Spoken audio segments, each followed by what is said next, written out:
SMKN 3 Buduran Sidoarjo, sekaligus mahasiswi PPG dalam jabatan tahun 2021 Angkatan 2 di LPTK Universitas Islam Negeri Sunan Ampel. Hari ini, Senin 29 November 2021, saya akan melakukan uji kinerja atau UKIN di SMKN 3 Buduran Sidoarjo. Berikut video saya. Selamat menyaksikan.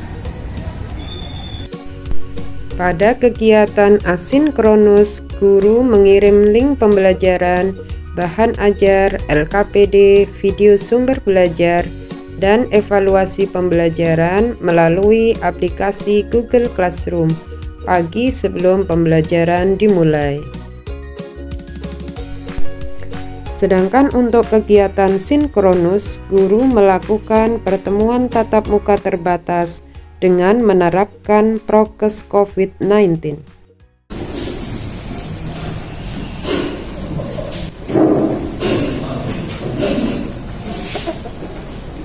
Assalamualaikum warahmatullahi wabarakatuh.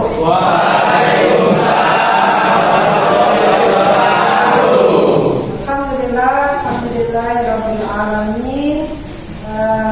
Untuk persiapan sebelum kita memulai pelajaran, saya minta ketua kelas untuk memimpin doa. Silakan, Ustaz.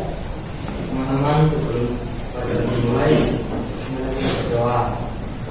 Mulai.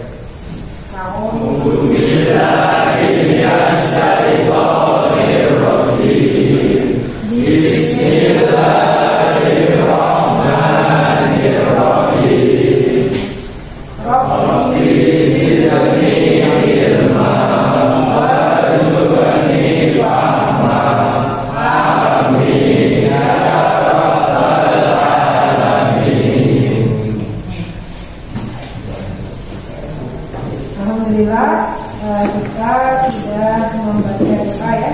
Semoga pembelajaran kita pada pagi hari ini diridhoi oleh Allah dan ilmu yang akan kita pelajari bermanfaat. Di antara kalian ada yang tidak masuk hari ini? Ada siapa? Yuki, terus Yusuf, Pak Yusuf sudah izin ke Bu Kesi ya. Baik. Nah, ada yang tahu kenapa tidak masuk? Kurang tahu. Mungkin sakit atau ada hal yang lain tapi belum sempat memberitahu. Jadi nanti tolong ya kalian teman-temannya mencari kabar, mencari tahu kenapa teman kita tidak masuk hari ini. Karena khawatirnya misalnya sakit. Kalau sakit ya kita doakan ya semoga mereka segera diberikan kesembuhan oleh Allah.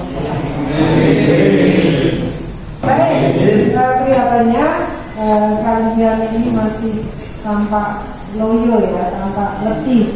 Nah, bagaimana kalau kita ya bermain-main sebentar agar suasananya lebih ceria. Tepuk semangat ya. Nah, kita akan melakukan tepuk semangat. Tepuk 3 kali, 3 kali 5, 3 kali ingat. Kemudian tepuk lagi, semangat. Bisa? Semangat. 1, 2, 3. Tepuk semangat. Semangat.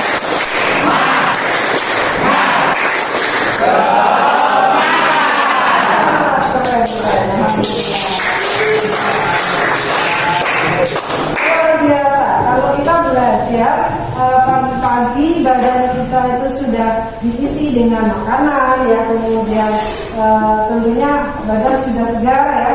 Nah, semangatnya juga harus dicas ya, supaya ketika mengikuti pelajaran nanti kalian bisa memperhatikan dengan maksimal, mencerna dengan baik ya. Baik. Nah, anak-anakku yang ibu banggakan dan ibu sayangi, pada pertemuan minggu lalu ya, kita sudah mempelajari tentang materi pernikahan dalam Islam. Nah, di antara kalian adakah yang masih ingat apa itu pengertian dari nikah? Ya, silakan. Pengertian nikah. Nikah menurut bahasa berarti menghimpun atau mengumpulkan. Pengertian nikah menurut istilah adalah suatu ikatan lahir batin antara seorang laki-laki dengan perempuan yang bukan muhrim sebagai suami istri dengan tujuan membina suatu rumah tangga yang bahagia berdasarkan tuntunan Allah Subhanahu wa taala. Menurut Undang-Undang Nomor 1 Tahun 1974 tentang perkawinan, perkawinan adalah ikatan lahir batin antara seorang pria dengan wanita sebagai suami istri dengan tujuan membentuk keluarga atau rumah tangga yang bahagia dan kekal berdasarkan ketuhanan Yang Maha Esa. Ya, seperti itu kah pengertian dari nikah? Yang lain, pendapat yang lain? Betul ya? Apa yang disampaikan Nafal betul sekali. Pengertian dari pernikahan ya, nikah itu menggabungkan, menyatukan antara laki-laki dengan perempuan dalam satu ikatan yang sah. Jadi kalau misalnya ada laki-laki dengan laki-laki itu namanya bukan pernikahan ya, karena kalau undang-undang kita mengatakan pernikahan itu antara laki-laki dan perempuan. Baik, pada kesempatan kali ini Ibu akan menyampaikan materi tentang strategi dakwah dan perkembangan Islam di Nusantara. Nah, adapun kompetensi dasarnya nanti akan saya sampaikan. Namun sebelumnya Ibu ingin bertanya, adakah di antara kalian yang pernah mendengar tentang bagaimana sih perkembangan Islam di Indonesia, atau bagaimana masuknya Islam ke Indonesia? Enggak? Sejarah tentang masuknya Islam ke Indonesia. Kemudian strategi-strategi apa yang diambil untuk berdakwah di Indonesia. Nah, mungkin di antara kalian saya rasa ini ya pernah belajar, pernah membaca, tapi lupa. Nah, saatnya ini nanti kita akan mempelajari lebih dalam, lebih jauh tentang masuknya Islam ke Nusantara. Baik, anak-anakku, kemarin Ibu sudah mengupload jadi materi ini tentang strategi dakwah dan perkembangan Islam di Indonesia. Saya sudah mengupload di Google Classroom modul, kemudian modul itu sebagai bahan ajar, kemudian sumber ajarnya itu bentuk video ya, bentuk pembelajaran, lalu ada LKPD ya. Nah, nanti kalian bisa buka ya, sekarang pun bisa, kalau di sini sudah ada fasilitas internet, jadi kalian bisa akses langsung ya, bisa dibuka. Nah, tujuannya dalam pembelajaran ini diharapkan setelah mengikuti proses pembelajaran ya, kalian bisa menjelaskan hikmah dan manfaat strategi dakwah dan perkembangan Islam di Indonesia, bisa mengevaluasi strategi dakwah dan perkembangan Islam di Indonesia, kemudian mampu menyajikan paparan tentang strategi dakwah dan perkembangan Islam di Indonesia, dan terakhir menyajikan paparan hikmah dan manfaat strategi dakwah dan perkembangan Islam di Indonesia. Nah, itu tujuan pembelajaran kita. Pada materi ini Ibu menggunakan model pembelajaran discovery learning, di mana sintaknya ya, langkah-langkahnya pertama stimulasi. Jadi ada stimulasi, nanti kalian akan memperhatikan atau mengidentifikasi gambar. Kemudian mengumpulkan informasi, dari bahan ajar, dari video pembelajaran ya, itu nanti apa saja yang akan dipelajari. Kemudian mengolah data. Nah, setelah informasi didiskusikan ya, setelah kalian mengumpulkan ya, didiskusikan. Kemudian mengasosiasi. Jadi di asosiasi itu dihubungkan ya, dikaitkan. Terus yang terakhir adalah menyimpulkan ya. Jadi menyimpulkan dengan cara mengkomunikasikan. Ya, jadi nanti kalian mengkomunikasikan menyampaikannya bagaimana dengan presentasi di depan kelas atau di depan teman-temannya, gitu ya. Jadi silakan diperhatikan, dibuka LKPD-nya. Nah, di situ kalian temukan ya ada peta penyebaran Islam. Silakan dicermati. Nah, kira-kira apa sih yang ada pada gambar tersebut, atau gambar tersebut itu menceritakan tentang apa ya.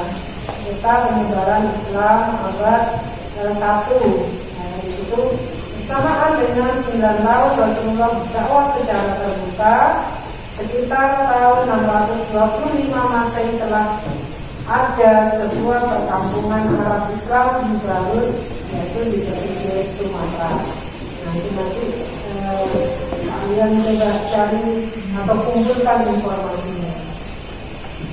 Nah, silakan dibaca. Nah, sekarang untuk proses mengumpulkan data, mengumpulkan informasi, itu akan merupakan video sumber belajar. Keberadaan Islam di Indonesia tidak terlepas dari sejarah masa lalu. Makna sejarah ialah dialog pemikiran antara seseorang dengan fakta hasil rekaman masa lampau.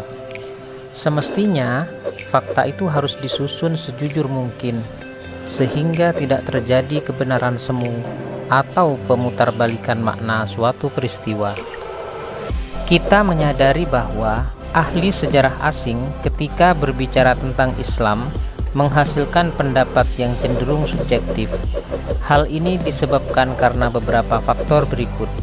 Pertama, berusaha menyelewengkan atau mendangkalkan sisi sejarah Islam. Yang kedua, metodologi penulisan sejarah yang sangat subjektif. Serta yang ketiga, pemahaman mereka tentang Islam hanya sepotong-potong dan tidak utuh. Dalam rangka menghindari ketidakjujuran tentang fakta sejarah, maka diperlukan ahli sejarah bangsa sendiri untuk mempelopori penulisan sejarah Indonesia, termasuk umat Islam, melalui metodologi dan penelitian yang objektif. Ada teori besar yang dikembangkan tentang kapan masuknya Islam ke Indonesia. Pertama, teori Gujarat.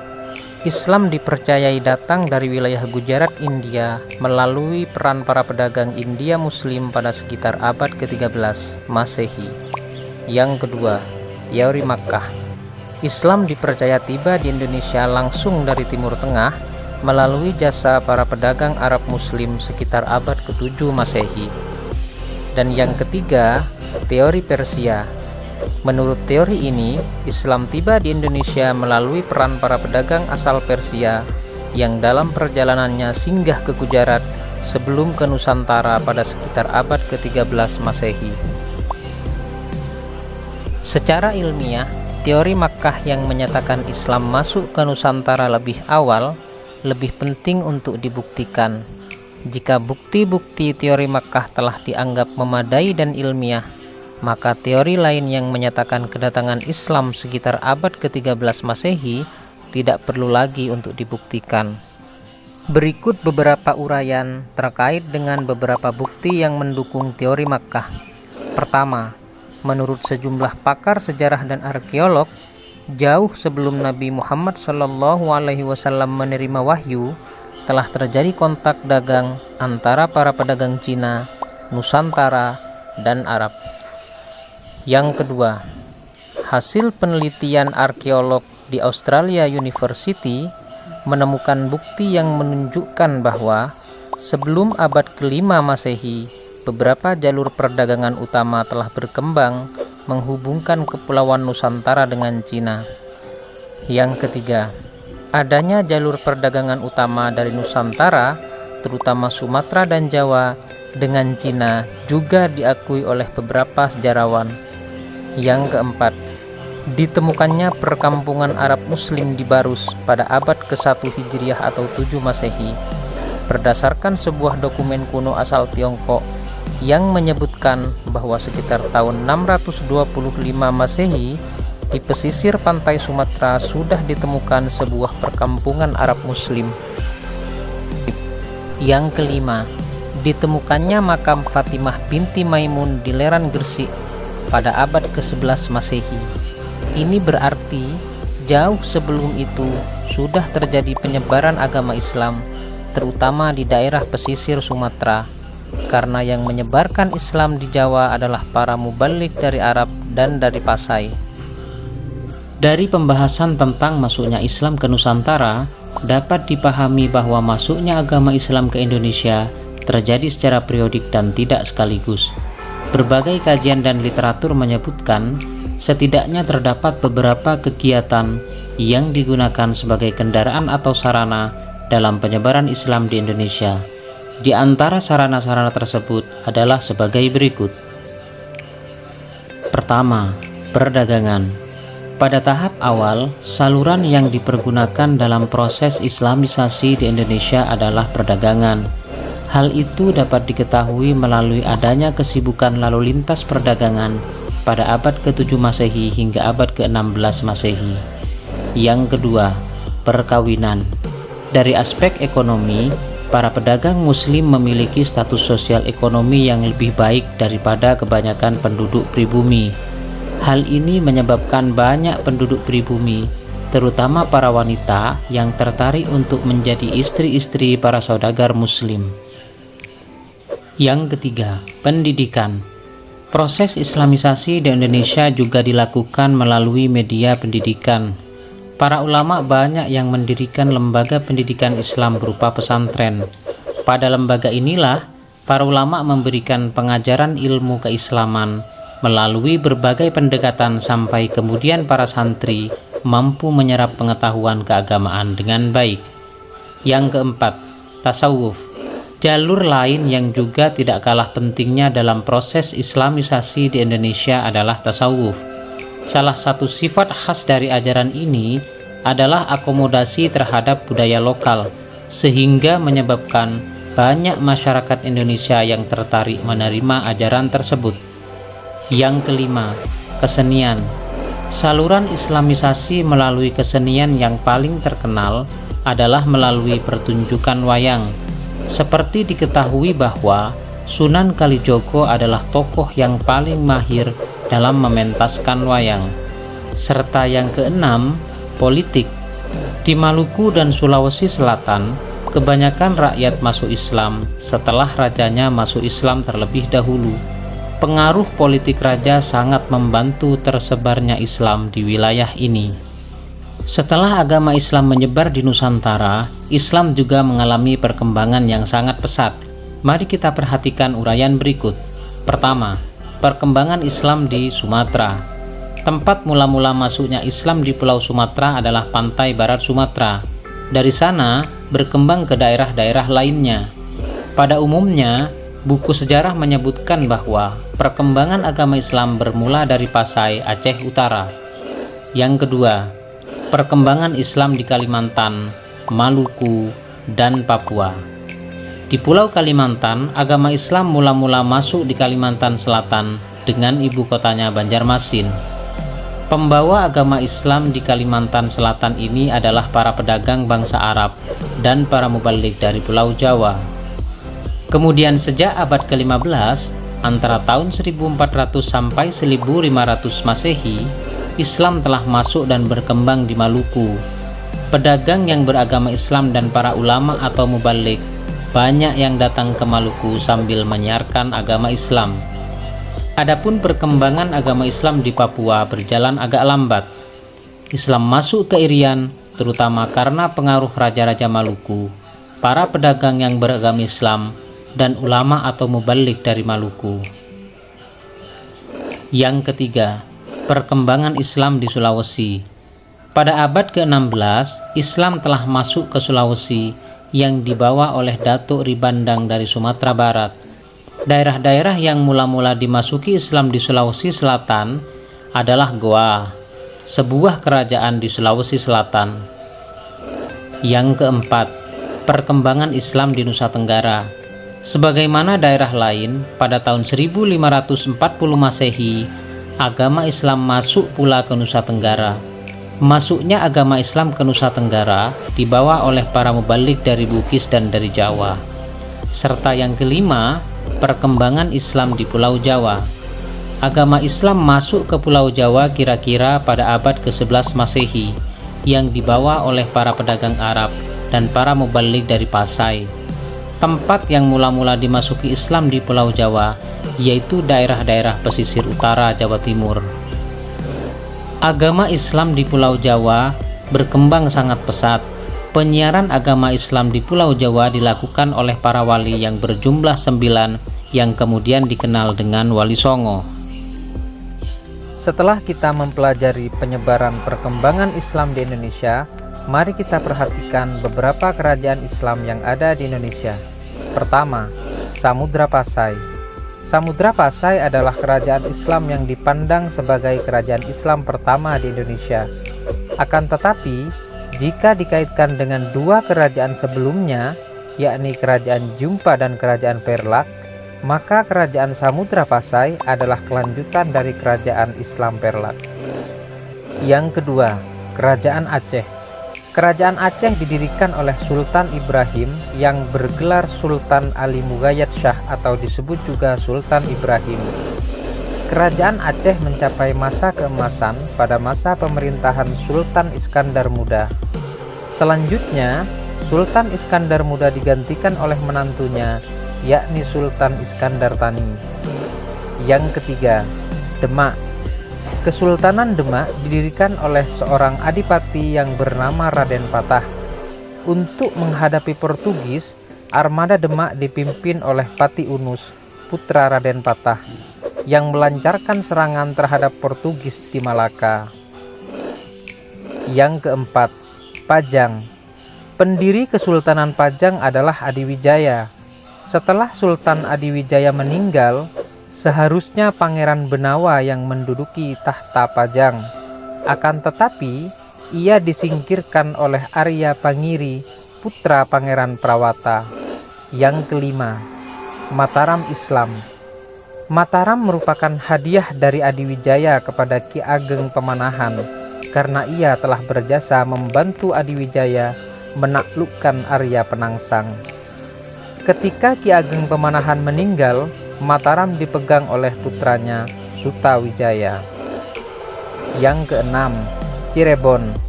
Kesultanan Cirebon didirikan oleh Syarif Hidayatullah atau Sunan Gunung Jati.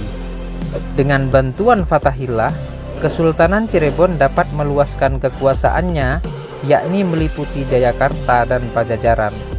Yang ketujuh, Banten. Daerah Banten diislamkan oleh Sunan Gunung Jati. Pemerintahan dipegang oleh Sultan Maulana Hasanuddin. Setelah Sultan Hasanuddin meninggal, ia digantikan oleh putranya, yakni Maulana Yusuf. Yang kedelapan, Makassar. Pada abad ke-16, di Sulawesi Selatan terdapat dua kerajaan, yakni Goa dan Talo. Kedua kerajaan itu bersatu dengan nama Goa Talo. Makassar dengan ibu kota di Sombaopu dikenal sebagai kerajaan Islam pertama di Sulawesi. Dan yang kesembilan, Ternate dan Tidore. Kerajaan Ternate berdiri kira-kira abad ke-13. Ternate mencapai puncak kejayaan pada masa pemerintahan Sultan Babullah. Sedangkan raja yang terkenal di Tidore adalah Sultan Nuku. Muncullah Sultan Khairun yang sekarang menjadi nama universitas di Ternate. Ya, baik, demikianlah ulama yang terkenal dengan sebutan wali yang 9. Silakan didiskusikan ya. KPD yang sudah kalian buka itu ya, dibaca instruksinya, kemudian dikerjakan ya sesuai dengan petunjuknya. Silakan.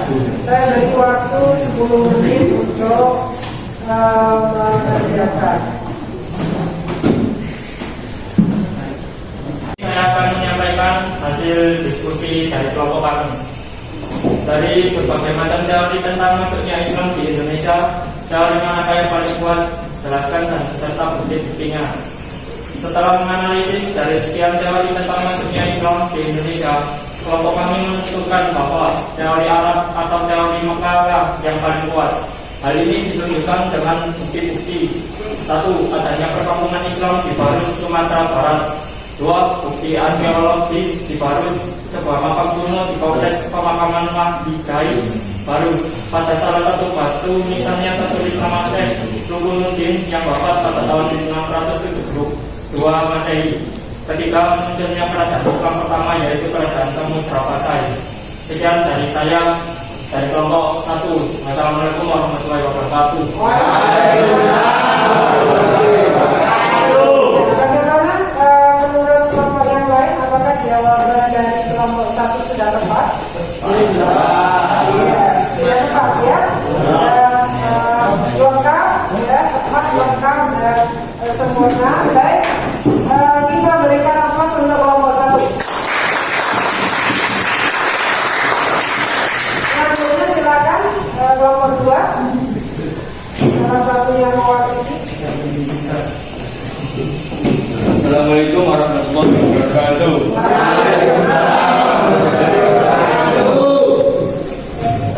Saya perwakilan dari kelompok 2 akan menyampaikan diskusi dari kelompok kami. Soal nomor 2, jelaskan nilai-nilai luhur dari kepribadian yang dapat diambil. Setelah membaca biografi salah satu dari Wali Songo, yaitu nilai luhur dari kepribadian yang dapat diambil diantaranya: 1. Ulet dan gigih dalam berdakwah. 2. Berani tanpa adanya rasa takut dan khawatir. 3. Selalu mengedepankan silaturahim dan toleransi. Sekian dari kelompok kami. Wassalamualaikum warahmatullahi wabarakatuh. Ya, singkat padat jelas ya. Nah, itu presentasi dari kelompok 2. Kita juga berikan aplaus yang meriah ya. Selanjutnya dari kelompok 3. Sudah selesai untuk kelompok 3? Assalamualaikum warahmatullahi wabarakatuh. Saya dari kelompok 3 akan mempresentasikan hasil diskusi kami, yaitu tentang agama yang ada di Maluku serta kehidupan bermasyarakatnya. Sebelum masuknya agama Islam, penduduk asli Maluku telah memiliki kepercayaan yang disebut kepercayaan animisme, yaitu kepercayaan kepada makhluk halus atau roh, dan dinamisme, kepercayaan bahwa segala sesuatu mempunyai tenaga atau kekuatan. Maluku Utara berbentuk kerajaan atau kesultanan. Wilayahnya sangat strategis, merupakan jalur pelayanan sekaligus perdagangan terpenting di Nusantara bagian timur kala itu. Sekian dari saya dari kelompok 3, selebihnya mohon maaf. Wassalamualaikum warahmatullahi wabarakatuh. Baik ya. Presentasi dari kelompok 3 itu memberikan informasi yang baru buat kita tentang agama yang dianut oleh penduduk Maluku sebelum masuknya Islam ke Indonesia. Baik, terakhir dari kelompok 4, silakan. Assalamualaikum warahmatullahi wabarakatuh. Saya di sini akan mempresentasikan hasil diskusi dari kelompok 4. Peran-peran lembaga dan tokoh dalam berkontribusi terhadap bangsa. Nama Tuanku Imam Bonjol yang telah memimpin bala tentara Muslim dalam berperang melawan penjajah Belanda selama 17 tahun, sehingga merepotkan penjajah Belanda untuk menimbulkan kerugian yang tidak sedikit. Setelah Tuanku Imam Bonjol tertangkap, pejuang diteruskan oleh Tuanku Tambu Sai. Sekian dari saya. Apabila ada salah kata, mohon dimaafkan. Assalamualaikum warahmatullahi wabarakatuh. Terima kasih. Presentasi dari kelompok sebagai penutup dan pelengkap. Alhamdulillah sudah banyak informasi yang kita pelajari dan kita dapatkan pada materi ini. Nah, saatnya kita akan melakukan evaluasi apakah materi yang sudah kalian pelajari itu bisa diserap dengan baik ya. Silakan kalian mengakses Google Classroom. Di situ sudah Ibu upload link quizzes ya untuk menyelesaikan atau mengerjakan evaluasi.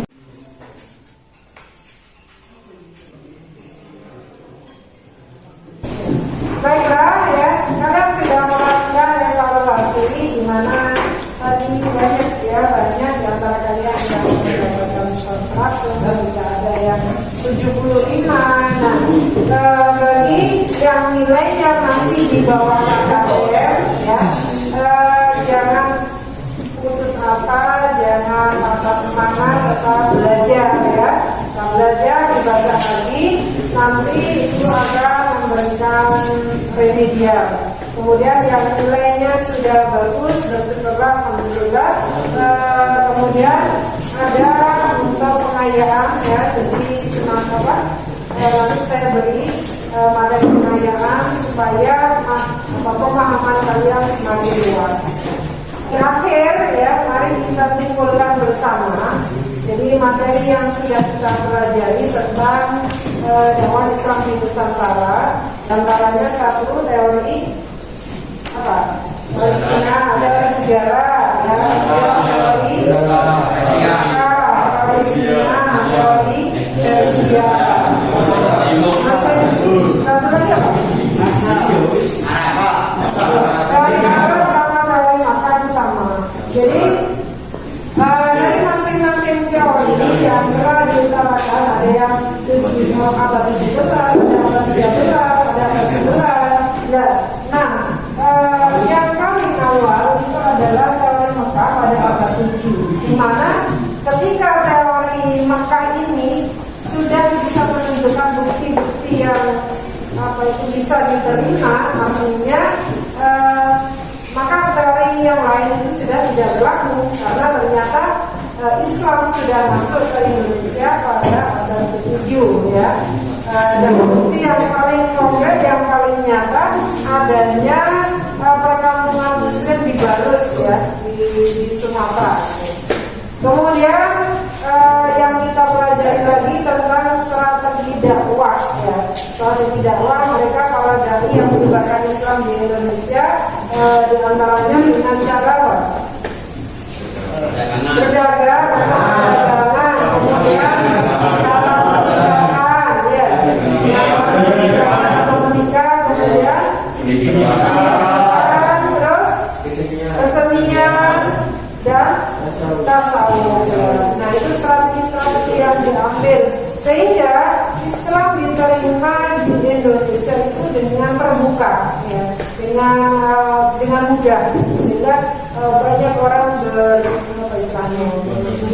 berbondong-bondong untuk masuk Islam.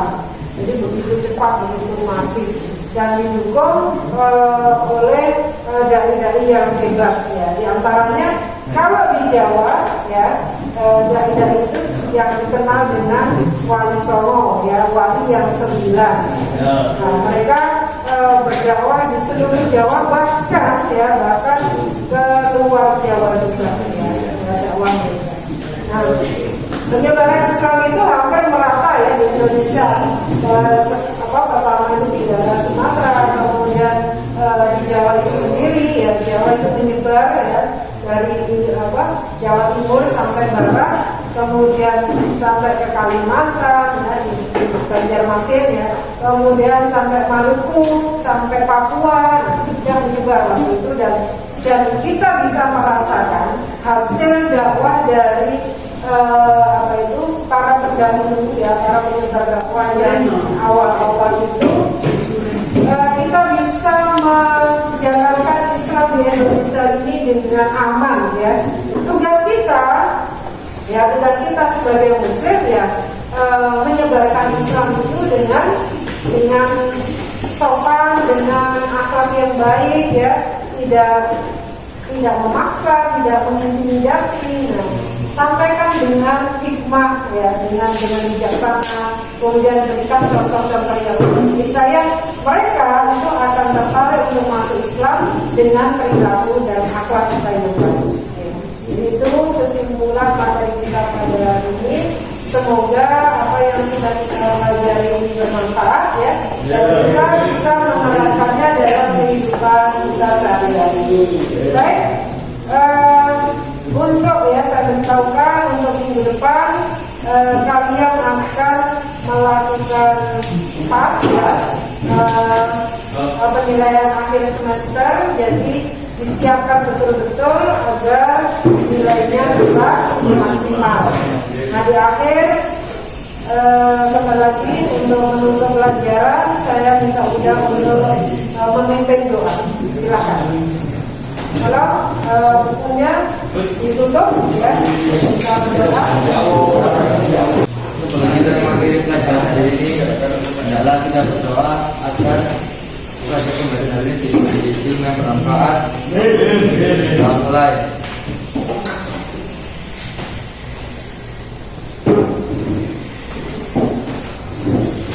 Alhamdulillah ya, saya minta maaf jika ada kurang lebihnya.